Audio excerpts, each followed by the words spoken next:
So you're scheduled for an interview, you're nervous and you're excited as well. And of course, it is all natural because you have passed the first stage of being considered for a job.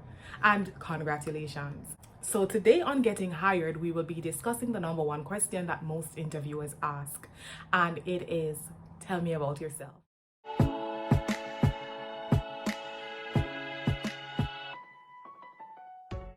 So tell me about yourself.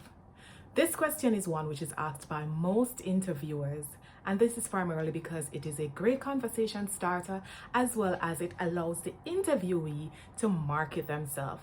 So it may seem as if it is a difficult question to answer, but it is not. Who knows you better than you? So guess what? It's not about you telling them about your marriage or your family history, but it is about you talking about your past experiences as it relates to your work history and what it is that you've done. So for example, I've worked at Dickels as a customer service representative for the past 2 years. As an agent, I was responsible for answering inbound calls as well as chats and emails, providing product information and resolving outstanding issues. During that time, I was able to sharpen my communication and customer service skills and was recognized as top performer for the past 2 months because of the contribution to the team as well as the organization. First part of the answer is where you would have included the experiences, your strengths, as well as your accomplishments.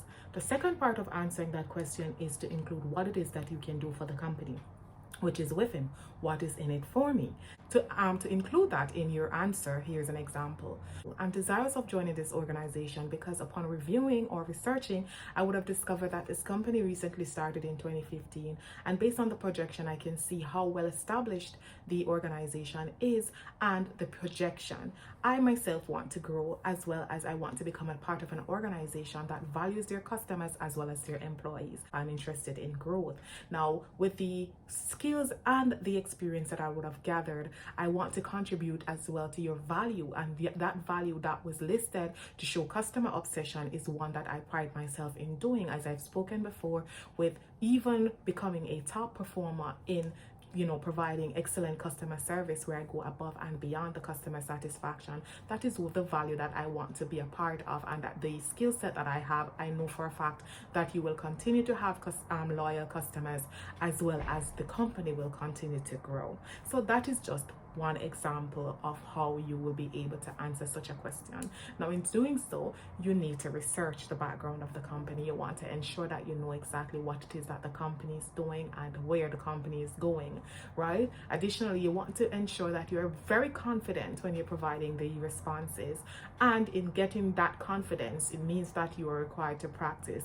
Now, some persons will say that you should script or you should write down and memorize your responses.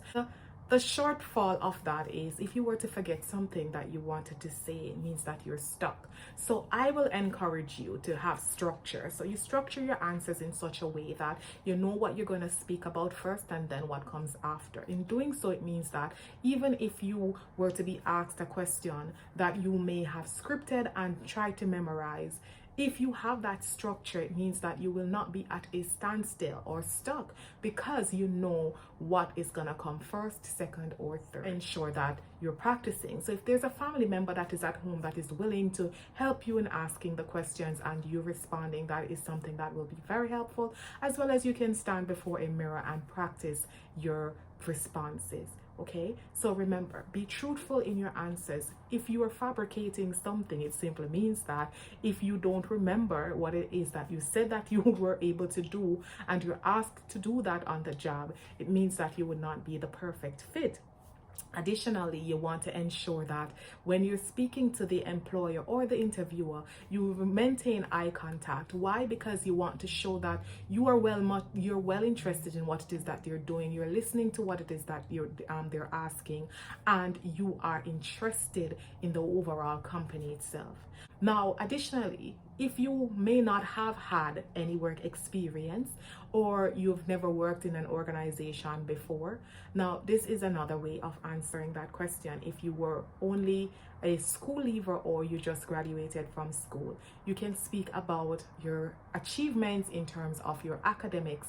So if it is that you have attained a graduating certificate or a diploma or degree, then you can speak about your achievement where that is concerned. You can also speak about your community involvement. So if you were a leader at your community or in your community group, or if you were going to church and you were part of a youth group, you can speak about that, what it is that you've done. An example is where I've been a youth leader for the past 3 years at Bethel Baptist Church, where I assisted youths from ages 15 through 17 with their homework assignments, and I was able to assist 3 of the youngest persons to graduate successfully based on the commitment that we would have had over the past 3 years, right? So that is an example where you speak of what it is that you're doing in your community, how you would have helped others, and how that will blend in well with what it is that the company is looking for.